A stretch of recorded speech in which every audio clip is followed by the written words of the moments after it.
Sábado muito especial e nós estamos muito felizes pela presença de cada um de vocês aqui, mas em especial porque hoje nós estamos celebrando o Dia Mundial dos Desbravadores. E esse ministério é um dos ministérios mais especiais, talvez, da nossa igreja, porque ele cuida de uma parte muito importante da nossa igreja, que são das nossas crianças e dos nossos adolescentes. Enquanto no mundo lá fora, os nossos jovens, adolescentes, crianças são atingidos de todos os lados por influências muitas vezes perigosas para eles, o Clube de Desbravadores é um lugar onde os nossos filhos podem estar seguros. O Clube de Desbravadores é onde as nossas crianças podem ter boas amizades, entretenimento saudável. Ali eles recebem conhecimento e, acima de tudo, eles são incentivados a terem comunhão com Deus e a conhecer mais a Deus e fazê-lo conhecido às pessoas. E hoje, nesse dia especial, nós vamos ter duas desbravadoras aqui compartilhando a mensagem com vocês.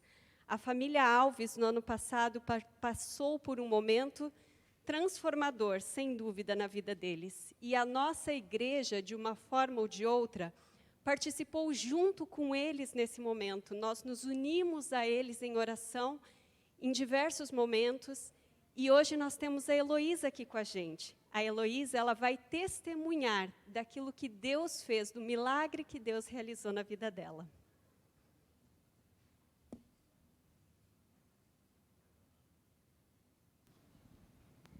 Hi. Hello. Eloísa, would you tell us a little bit about what happened to you last year? Well, last year, my life changed forever.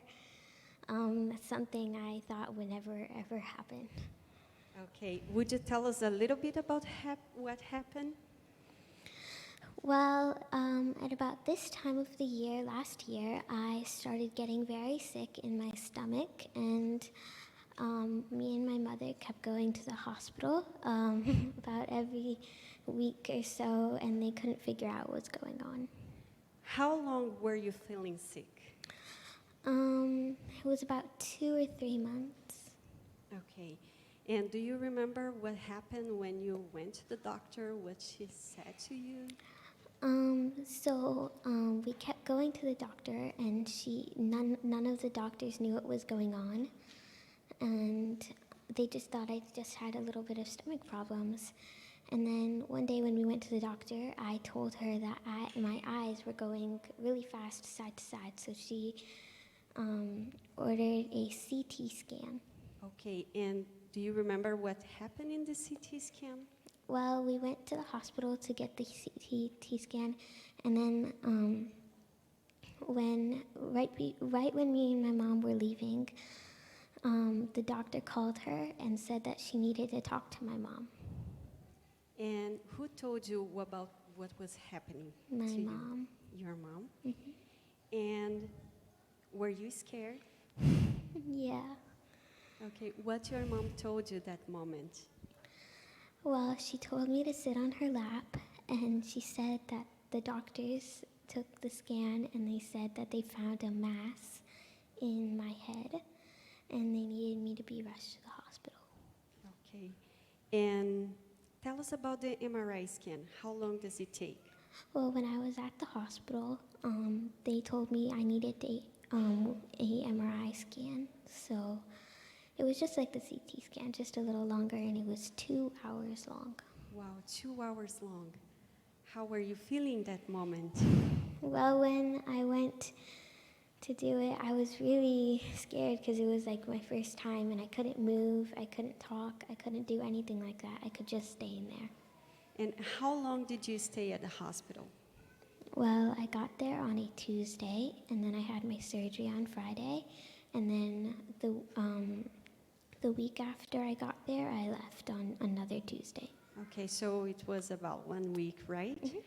And were you very nervous on the day of surgery?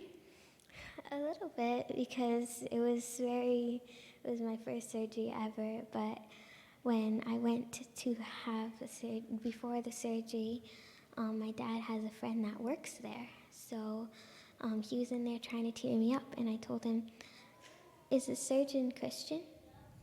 And he looked at me like, "What?" And I was just like, "Yeah, is he Christian? If he's not, then I'm not going to be too happy about it." And then he went over and he went to ask my surgeon, John Maceros. He went to ask him, and he said yes, so he was Christian, so I was okay about it. Yeah, great. How long was the surgery? About 5 to 6 hours long, but my Dr. Maceros said that it would, most surgeons make it for 12 hours, about 12 hours, and he could do it for 6 or 5. Amen. And what do you remember about the surgery or after the surgery? After the surgery, I woke up asking for water, and I said it was way too hot. And I saw my parents and my sister, and I was very confused, and I was happy. Okay. And after the surgery, what did doctors say you need? Well, when I went home, they said I would need treatment and possibly chemotherapy. Okay, do you remember chemotherapy and another treatment? Yes, I went through radiation, which is the treatment, at Sibley Hospital, Johns Hopkins. And when we were there, it was just like an MRI. Okay. And tell us about the chemo. I think that's a special part. Yeah, I went for a little checkup at the hospital, and they told me that I was recovering so well I didn't need chemotherapy. Amen. We were praying about that, right? And I have one last question for you. Why do you like to tell people your story? Because I know that one day I could inspire someone by my story, and I know a bunch of other people out there are going through what I went through, and I want them to know. And whenever that someone is going through some bad phase in their life that's not so great, they can remember how I went through this. Amém. Elo, you are a miracle. Deus fez milagre grande não apenas na vida da Elo, mas eu tenho certeza que Ele fez milagre no coração de toda a família e também no coração da nossa igreja. E como a Elo disse, o maior objetivo dela hoje é testemunhar, né, Elo? Testemunhar daquilo que Deus fez, do milagre que Deus fez na vida dela. Elo, você é milagre. A sua vida para nós é testemunho. E que Deus possa continuar te abençoando. Que você, como uma desbravadora, onde você for, você possa ser luz na vida das pessoas que estiverem enfrentando problemas, que você possa encorajá-las com a sua história. Que Deus te abençoe, Elo.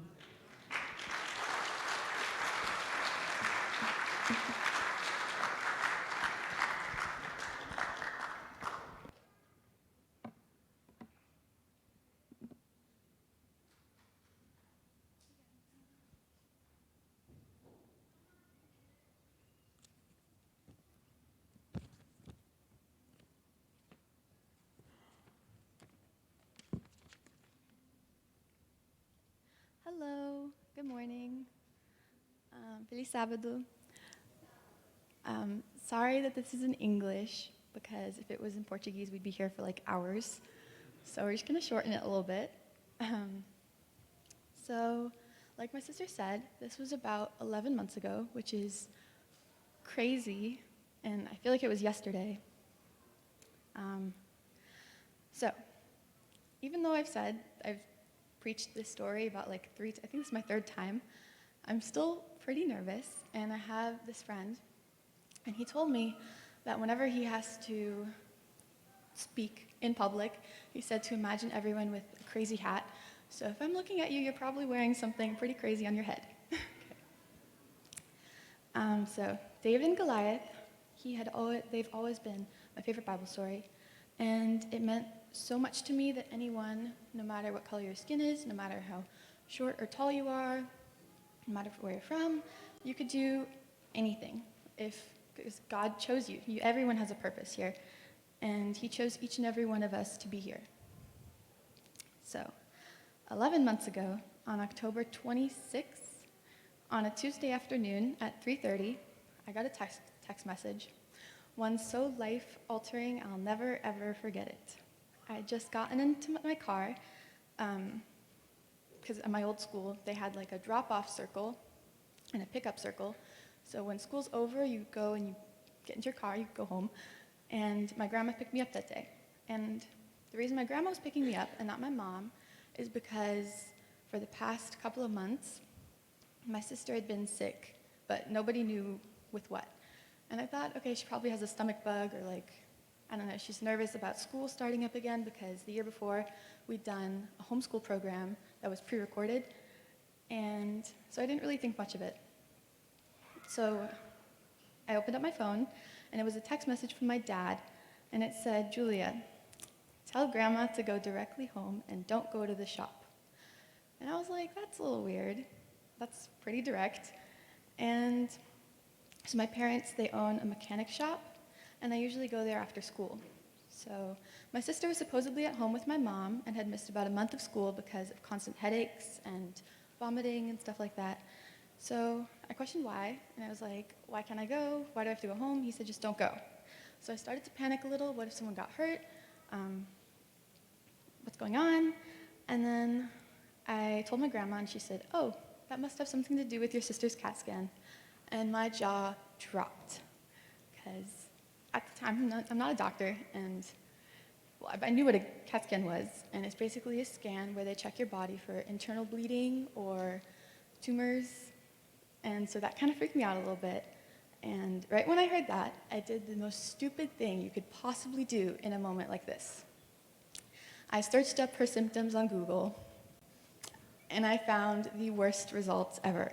So as soon as I read those, I prayed, and I prayed the entire way there. So this was really nerve-wracking. So we sped home because we still wanted to see if she would be there. I FaceTimed my mom, and I could really tell she was forcing her smile. And she said, we got a call from the doctor, and they found something in her brain, but we don't know what it is yet, so we can't freak out. We don't know if it's a big deal or not, but we're going to go to the hospital. We're going to stay there overnight. And I was like, okay. And I tried to be strong for her, because I knew I'm not a mom, so I have no idea what she was going through, but it's my sister and my best friend, so I knew it was probably 10 times harder than it was for me. It was really, really hard for me to just watch my sister be taken away to the hospital. I didn't say bye to her. So when we got home, we couldn't go to the hospital because it was already late at that time. So I went upstairs and I tried to distract myself because I couldn't think about it anymore. So I went on Netflix and I was watching a TV show, and I got a call from my friend, and she was like, hey, how are you? Did you do the homework? How's it going? And I was like, yeah. I didn't do the homework, actually. I just got home, and my sister, she's in the hospital. And she was like, oh my gosh, that's insane. And she helped me out with that. And she told me that God is going to be with me and that everything's going to be okay. And it was really, really sweet to know that somebody was there praying for me. She told me she was going to tell her family to pray and to start a prayer chain. And there were a lot of people praying. So later that night, I get a text from my mom. It's a picture of my sister hooked up to 2 different IVs, laying on a bed with machines hooked up to her. And it was shocking. So I just went to sleep, or I didn't sleep, but I went to bed. And the next day, we left the house with my grandma at 6 in the morning, and we drove an hour to the hospital. When we got to the hospital, we didn't know where to go. And it's huge. It's National Children's Hospital, and it's massive, and it's really intimidating. And when I walked in, there were these kids they looked like they were half dead, and they couldn't talk, they couldn't walk, they were in wheelchairs being pushed around. And that scared me so much because I knew my sister was also in this place with these kids who looked like they were really, really, really, really sick. So when I first saw my sister, finally, after like 30 minutes of looking for her, she was sharing a room with like 6 other kids, and she was separated by just a little curtain. And I could hear her crying and screaming, but in a weird way, it was kind of like peaceful, sort of. There's no other word to describe it, I think. By this time, I'd already figured out this is like a very big deal. And whatever tests or scans they were going to do were going to tell us whether my sister needed surgery and what her chances were. And it was really overwhelming. When I saw my mom, she was sitting on a chair, and she was like sort of sleeping, but sort of awake. And she looked really, really tired and really stressed, but she didn't cry. In fact, I don't remember her crying at all when she was there. And the reason behind this is because she probably knew that if she cried, my sister would freak out. So she didn't, and I know that was really, really hard for her. And she really inspired me to like stay strong. Okay.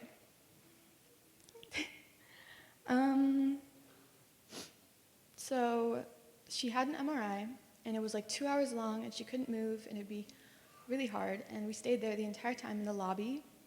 We were sitting there, and it was quiet, like nobody said anything, because we knew whatever the test and scan said, they're gonna tell us what her chances were, and if she was gonna need surgery or chemo or something like that, and all those things sounded really, really scary. So 2 hours later, she got back, and she was awake, and the doctor, at this point, me and my grandma had to go, and we were at the mechanic shop, because it's still business and needs to be run, and my dad wasn't there, because my mom and my dad stay at the hospital. They don't leave for a week, and they sleep there, and they shower there, and they ate there, which is really gross, because hospital food is not the best.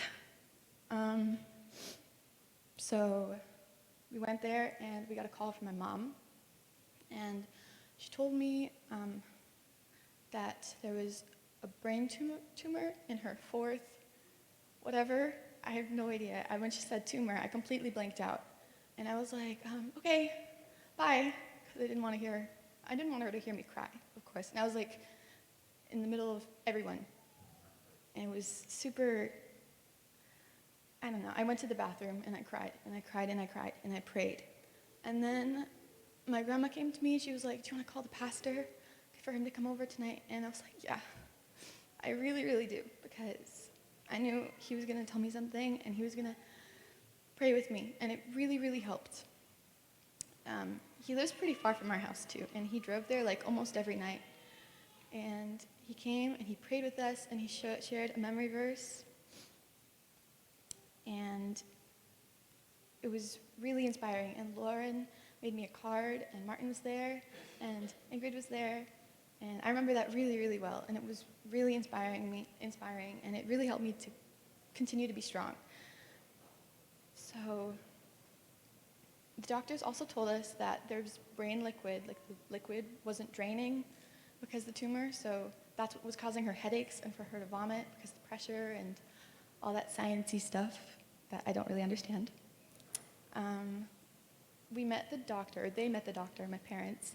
His name was Dr. Maceros, and he'd done procedures on over 40 kids, and each and every one of them had good results. But a few of them couldn't talk for a couple of weeks, and they needed a shunt, which is like a tube that goes from your brain to your stomach so that the brain liquid can filter. And he told us in many cases that these kids also needed chemo and radiotherapy, and a lot of other stuff that she'd need after, and that scared me a lot. So the surgery came before we knew it, and at the last moment, we received a call from the chaplain, which is a really close friend of ours, and he lived with my dad at one point, and he was my saxophone teacher, so we were really close. He told us that he could fit us in to see my sister before the surgery, which would be at 6 a.m. So we got there, and we said hi, and I think that's the only time I saw my sister look even the slightest bit scared. She barely looked scared, and she didn't cry once the entire time we were at the hospital.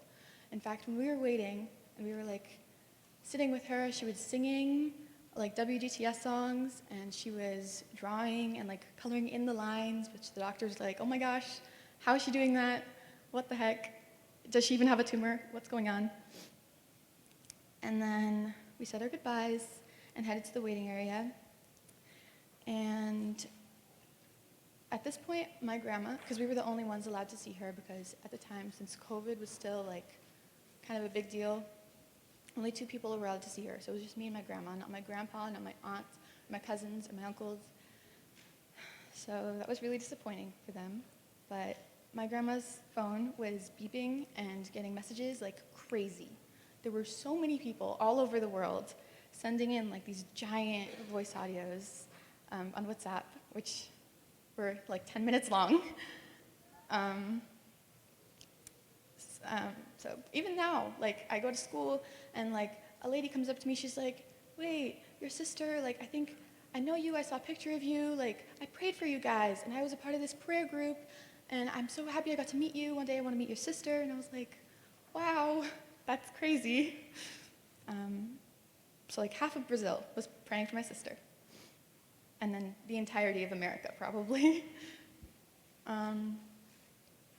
So it was really sweet to know that people were caring about us and praying, and they had prayer chains and sending us things.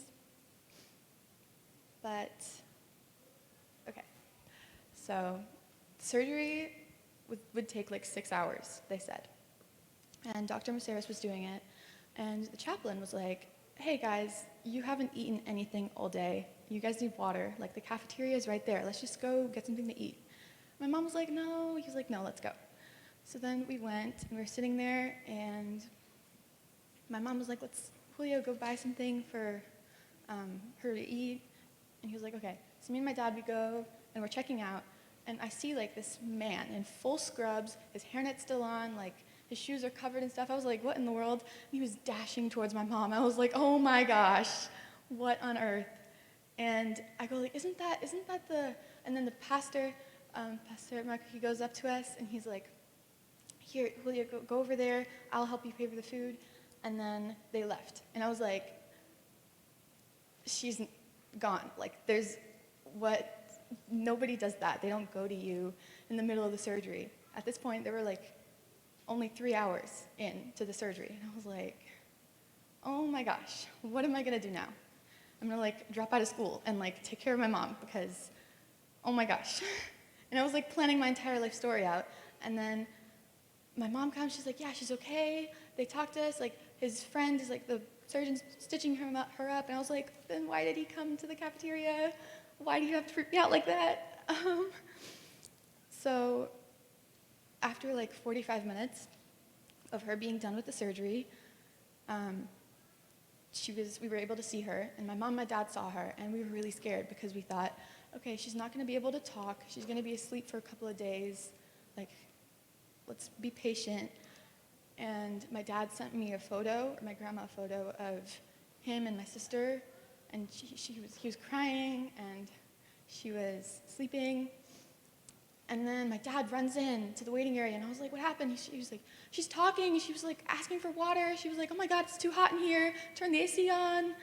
And she was fine. She was talking. She was awake. She was drinking water. And all the doctors were like, oh my gosh, how is that even possible? Like, she just got out of surgery, like, what, 45 minutes ago? What? And it's like major brain surgery. So I got to talk to her, or like, she didn't really respond. She was sleeping, but I talked to her, and I held her hand, and it was the most beautiful moment of my entire life. And she didn't even have to shave her head. It was just like a tiny little sliver, which was one of the only reason she was scared, actually. Because she has very famous, curly, iconic hair. So we got there on a Tuesday, had surgery on Friday, and left on Tuesday. And the entire time, my mom and my dad were like posted at their stations at the hospital. They would not leave her side. And it was insane to see. And she got home, and we planned a huge party for her. And my aunt went to the printers, and she got her a banner, and it's still hanging in my kitchen. And it said, welcome home, Loli, we missed you. And Olivia baked her a cake, and they made her cards, and she was fine. She was like almost walking, and it was amazing. And she went to sleep perfectly, and it was back to normal. And I took a little leave from school for like a week or two, and the school was so understanding that they gave us the month off without pay because it's a private school. And they were really sweet about it, and the teachers sent her stuffed animals and gifts and text messages and prayers and the entire Pathfinder group. They were so sweet about it. Adriana sent us text messages and voice audios, and Eduardo, who works at the mechanic shop, he basically ran the whole thing for like a month. And that was really amazing of him. So yeah, we were getting a lot of love. And now we know that it really does take an entire community to take care of a child. So now that she's back home, we were like, okay, good, the hard part is over. I guess it was, but now we have to deal with, does she need radiation therapy? Does she need chemotherapy? What are we gonna do? So my mom and my sister went to a doctor's appointment, and they said, yeah, she's gonna need radiotherapy, and it's every day for 30 days, and it's like a little mask, and she's in there for like 10, 15 minutes, and it's done, like every day. And we were like, okay, that's easy. She's not gonna lose too much of her hair. And during this time of radiation therapy, we got COVID. And she had no symptoms. We knew because in order to go back to school, we needed a COVID test, and that's how we knew. So we were like, what do we do now? And after like a week, they let us go back in, and they had hazmat suits on, and it was really funny. So yeah, it was like 10 million miracles all in one. And like, they told us that she's gonna need 4 months of chemo once every month, I think, I don't know. And we were really nervous about it and she actually was very unbothered by it. I got home, or they got home, because I was home alone. She goes, Julia, guess what? And I was like, what? She was like, I'm gonna lose all of my hair. I'm gonna be bald. I'm gonna look like an old man. And I was like, what are you talking about? She's like, I'm gonna need chemo. I was like, what? So like my stomach dropped. I was like kind of freaking out, but she was really unbothered. So I was like, okay, I'm gonna go to the bathroom. And I went to my mom and was like, what's going on? She needs chemo, and she's like, doesn't care. And she's like, oh yeah, but it's cool, like she's fine. I was like, okay. So my sister came to me, she was like, let's go on Amazon and like look for beanies.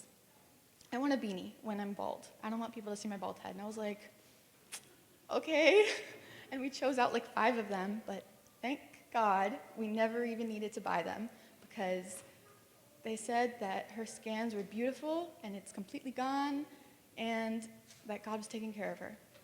So those beanies were never even added to the cart.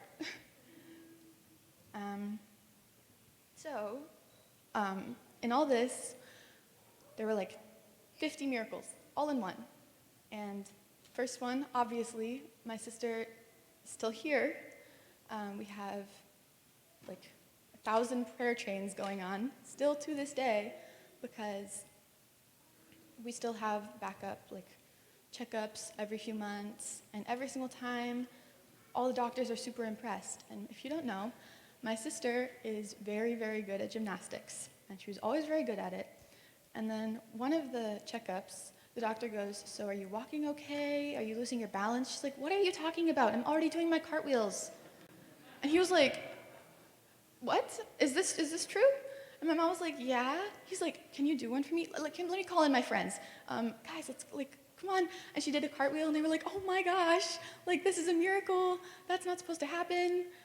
We didn't even think she was gonna be able to walk. And that's another miracle. She's still doing gymnastics, and she's probably like best on her team, in my opinion. What's another? She didn't need chemo. Radiation was fine, even though we had COVID, and probably like 100 more. So in the end, in conclusion, because I think I went a little overboard here, it's a little over time, my sister's fine, and that's because God was taking care of us, and God chose us. And we got so much love from everyone all over the world. And a lot of my inspiration came from the Pathfinder Club and how they taught us to be brave and that God is going to be there for us. And that really inspired me. So let me just pray to finish up. Okay. Please bow your heads and close your eyes. Dear God, thank you so much that you gave me the chance to come here and share my testimony. Thank you that my sister's okay and that you were with her through every moment of this crazy experience. Thank you for all the miracles and how you choose us, and for the inspiration that came through with everything. Thank you for the pastor, who's absolutely amazing and really, really came through for me. And in Jesus' name I pray, amen.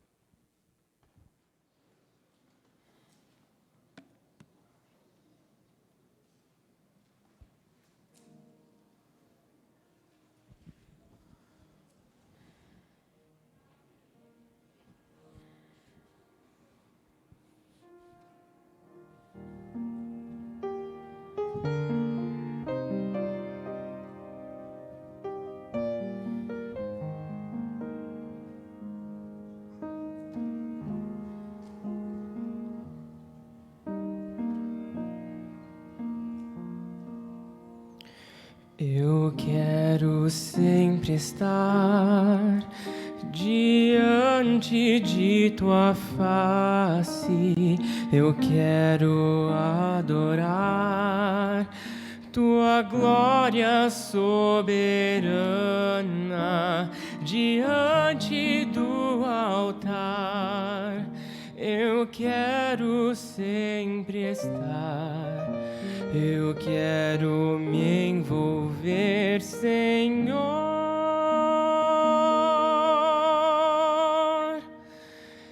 em teus planos. Usa-me,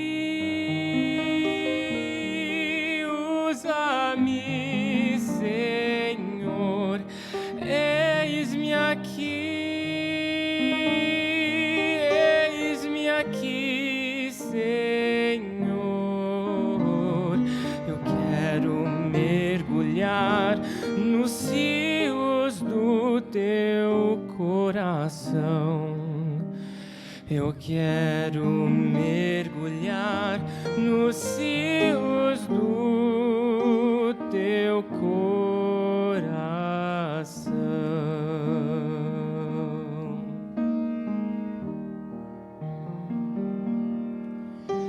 Eu quero sempre estar diante de tua face. Eu quero adorar tua glória soberana diante do altar. Eu quero sempre estar. Eu quero me envolver, Senhor,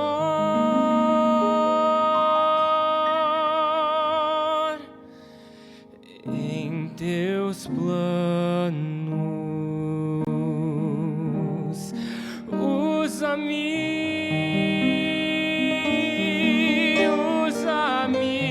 Senhor, eis-me aqui.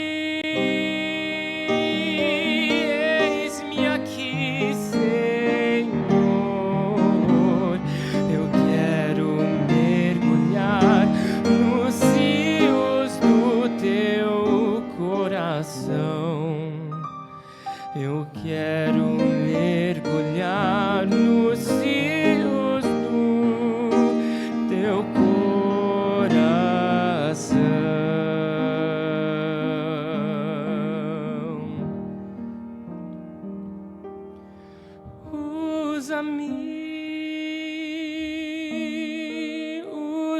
Usa-me, Senhor,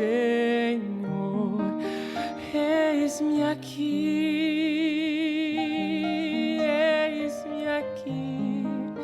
Senhor,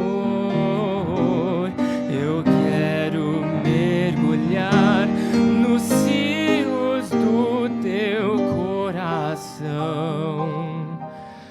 Eu quero mergulhar nos rios do teu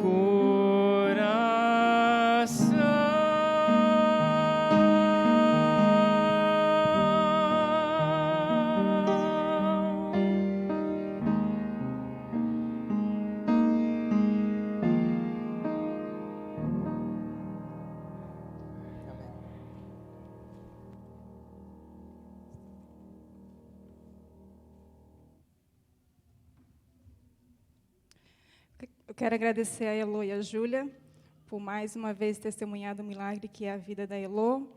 Quero agradecer à igreja pelo apoio ao nosso ministério. Continue orando por nós e que Deus continue nos usando. Por favor, vamos ficar em pé para orar. Senhor Deus, muito obrigado por esse sábado feliz. Obrigado, Senhor, porque comemoramos o Dia Mundial dos Desbravadores. Obrigado, porque esse clube é uma bênção, Senhor. Que o Senhor continue nos usando como direção, como igreja, a cada desbravador, para cada dia, Senhor, te servir e a cada dia a gente falar, eis-nos aqui, Senhor. Usa-nos de acordo com a tua vontade e o teu querer. E que tudo que a gente faça, Senhor, seja para honrar o teu santo nome. Continue nos abençoando, a cada família aqui representada, a nossa igreja. Continue, Deus, abençoando essa transição de mudança, que tudo ocorra sempre, Senhor, de acordo com a tua vontade. Muito obrigada, Senhor, pelas bênçãos infinitas na nossa vida. Perdoe os nossos pecados, as nossas falhas. Oramos por amor de Jesus. Amém.